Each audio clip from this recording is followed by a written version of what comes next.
All right, so let's talk about topic 42, related rates. This is our last day, and we are doing one problem, the angle of elevation. So I want you to read that original question and see if you can set it up, since we've been doing this for a couple days. And so what we have is a TV camera at ground level, 2,000 feet from the launch pad. So we'll put the camera there. It is 2,000 feet from the launch pad, and it's filming the liftoff of the space shuttle. So the space shuttle is going up like this, and so the height of the space shuttle is changing, and it says it's rising at a rate of 500 feet per second, so that's going to be our given. So dH/dt is 500 feet per second. Find the rate of change of the angle of elevation of the camera. Now remember, the angle of elevation is this theta right here. So obviously as the shuttle is rising, the angle has to increase as well. So I know my answer, dH/dt, or rather d theta dt, is going to be a positive number, and that's what I'm looking for. Find d theta dt when the shuttle is 2,000 feet, so that means when h is 2,000.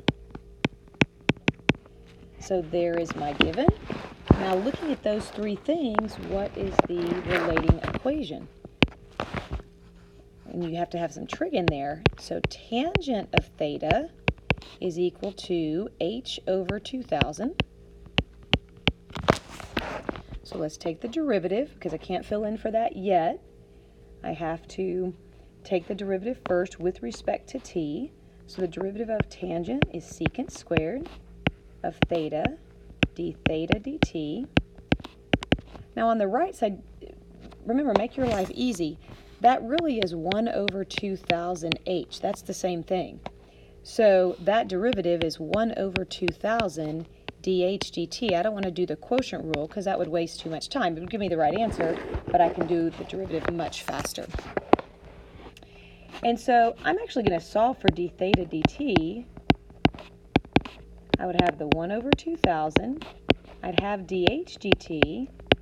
And I think you would agree that if I divided by secant squared on the left and I divide by secant squared on the right, having secant squared in the denominator is like having cosine squared in the numerator. So dH d theta looks like that. And I'm now able to fill in all my stuff.